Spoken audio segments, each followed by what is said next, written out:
The reason boundaries bring you close to people is because the boundary building process causes you to get to know yourself. You experiment and pay attention to whether you like something or not.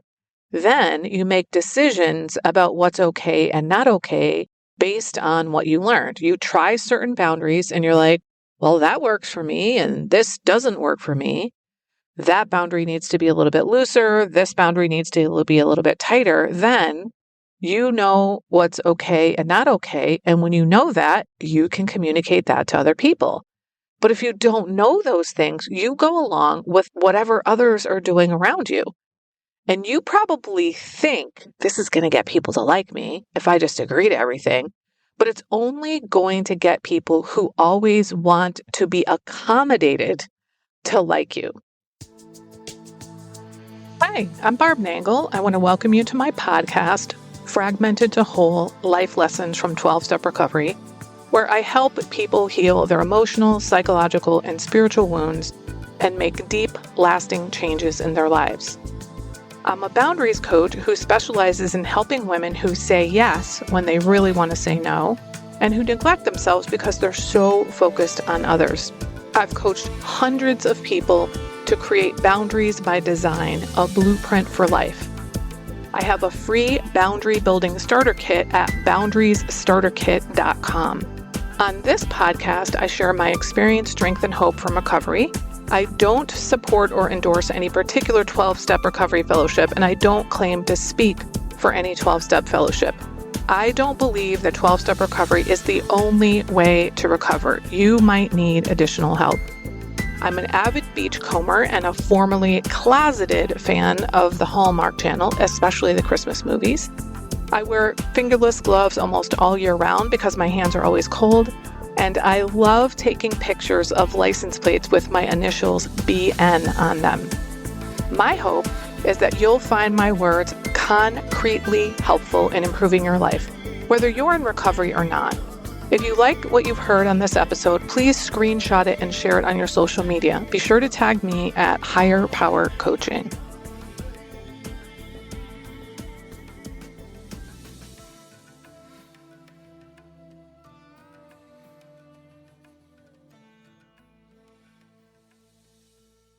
This is episode 286, Build Bridges, Not Walls.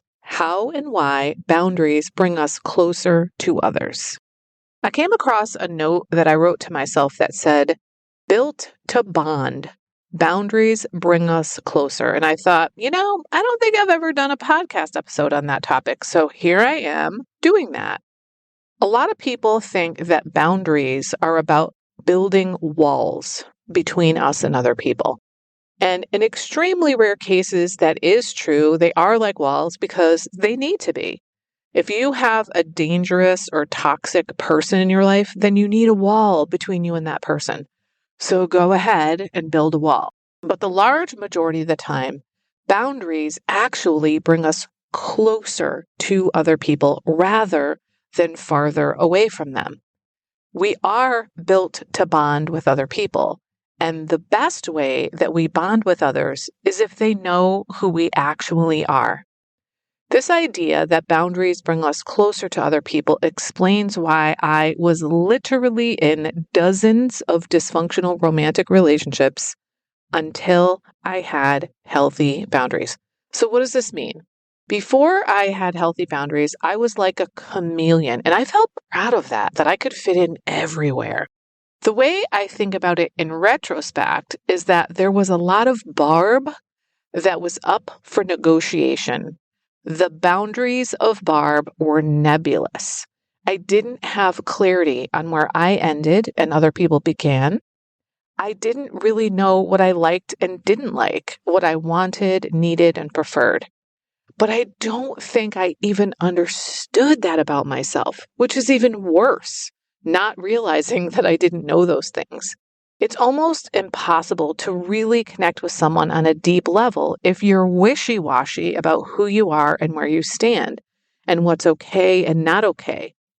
Now, this doesn't mean that I didn't have any standards at all or that I gave into everything that people wanted from me, But here are a couple examples you may have heard me share before that show what I'm talking about. So over the years, I have been a fan of 4 different football teams, at least one twice. Meanwhile, I really don't give a shit about football. I acted like I gave a shit because that's what I thought I needed to do to be a good girlfriend and to fit in.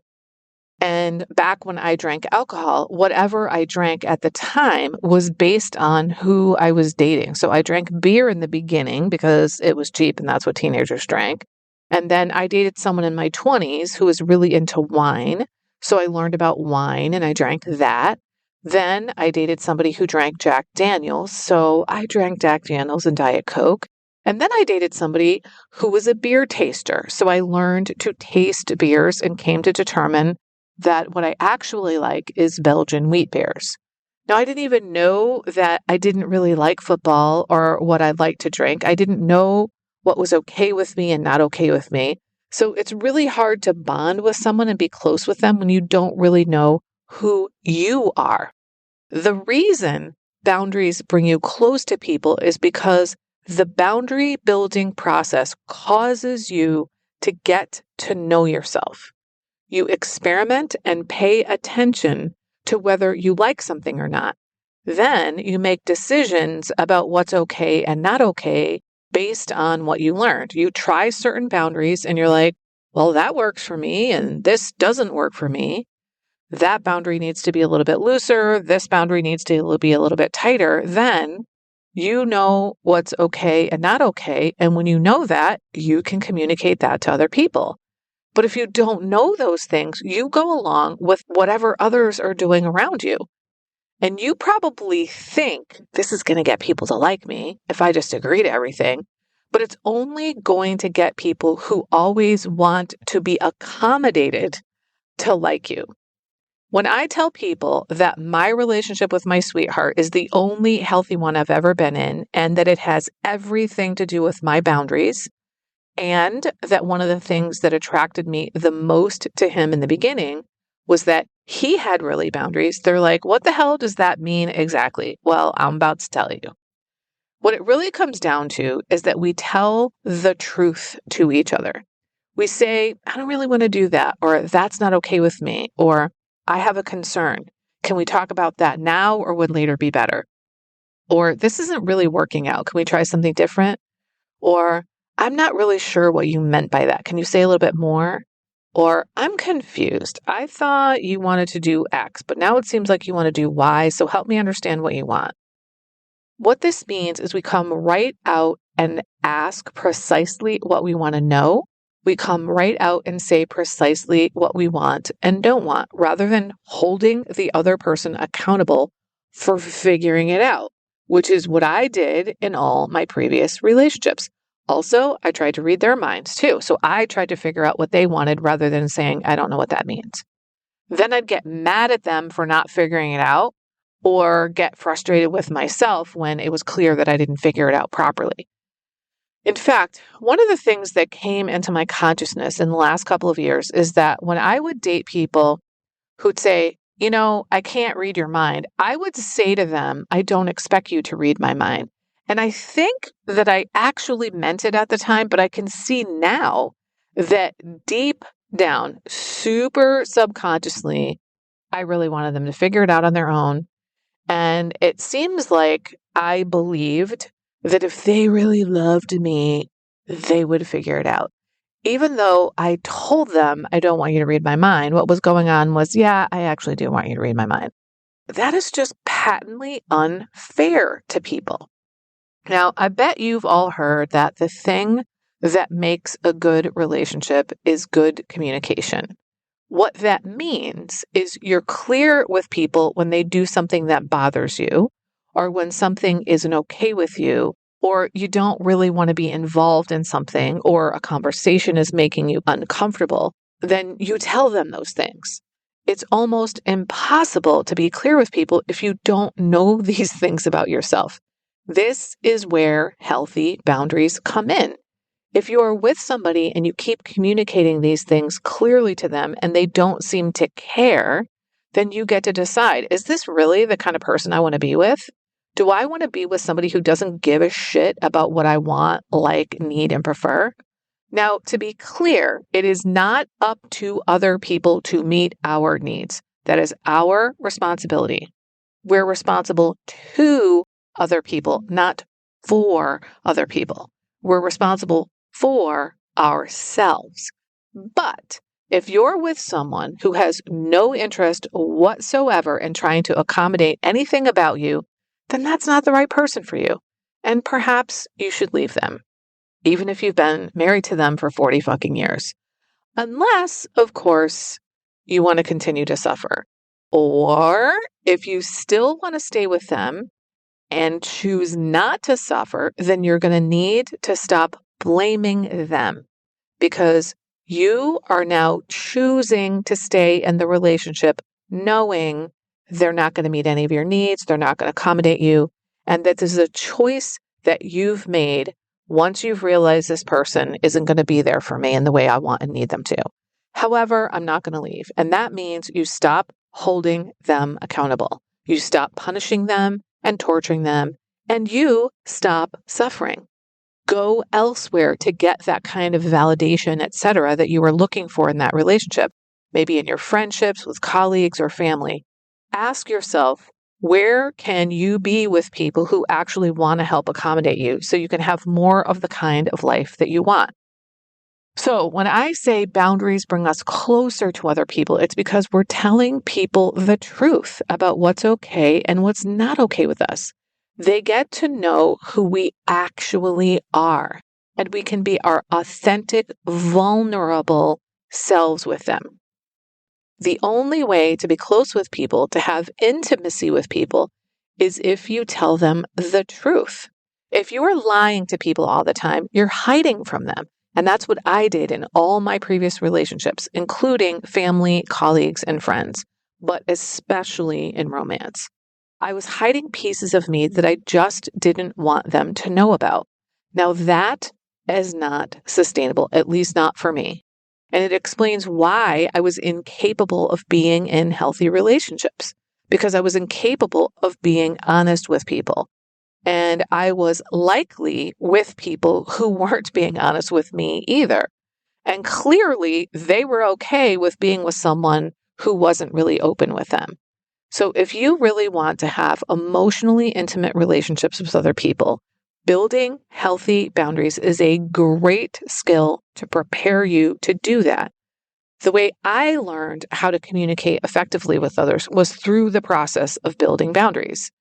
I would try to communicate something. They wouldn't really get what I was trying to say, and I would try it over and over and over again until I learned how to communicate clearly and effectively. That is one of the most important things I do in my coaching programs and courses, is I teach people how to communicate clearly and directly. It's also one of the most common things my private clients text me about. What do I say? I teach what I learned by trial and error through the process of building healthy boundaries. And I teach it because I don't want you to have to go through the process of trial and error like I did.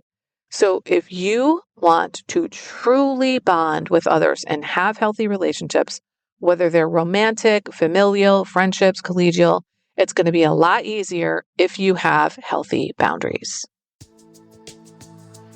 If you feel like you don't know how to be in your life, or maybe even how to be in your feelings, if you don't know what it's like to be situated within yourself or how to be in relationships or organizations, it's probably because you're super focused on others and everything outside of you. If that's you, you're probably also really generous with your time, but it's killing you. You are the perfect candidate for Boundaries by Design, a blueprint for your life. This is an 8-week structured course for women. Your blueprint for life will be co-created for you personally. I'll give you the framework, coaching, and guidance. Then you'll fill in what's right for you. It'll be based on what matters to you most. It will be like having a manual for your life. You'll know where you end and others begin, what's your responsibility and what's not, what you like, want, need, and prefer. You won't go seeking outside yourself for validation and affirmation. You'll get it from sticking to your blueprint. Go to higherpowercc.com/boundaries by design or check out the link in my Instagram bio. If you like this podcast, and I'm guessing you did because you're still listening, you will also love my weekly newsletter, Friday Fragments, which has short essays similar to the podcast. You can check it out at fridayfragments.news. That's fridayfragments.news. If you haven't already subscribed to my podcast on your favorite podcast outlet, please do that. It helps carry the message to more people. I started this podcast because there was so much wisdom in recovery that just wasn't making its way out into the world. So I want as many people as possible to hear it. I'd also love it if you'd leave a 5-star rating or a review, which you can do on Apple Podcasts. It helps other people find it so they can get the benefits that you've gotten from listening. If someone in particular came to mind when you listen to this episode, please share it with them. And my favorite place to hang out on social media is Instagram. I'm at Higher Power Coaching. Please DM me there. I'd love to hear what you got from this episode. I run private and group coaching programs on building healthy boundaries. Whether you need help with boundaries in your personal, professional, or romantic life, I can help. Head on over to barbchat.net where you can get on my calendar for a free 30-minute Better Boundaries consultation. I also do short-term situational coaching to help people make it through specific situations they're going through, such as divorce, empty nesting, preparing for retirement, or any phase where their identity is shifting. Regardless of the type of coaching, my ideal client is someone who is ripe for change. If that's you, I'd love to work with you. My goal with all my work is to help you make lasting changes in your life, like I've made deep, lasting changes in my life. Remember, it's never too late to recover. No one is beyond hope, and healing is possible. Thanks for listening.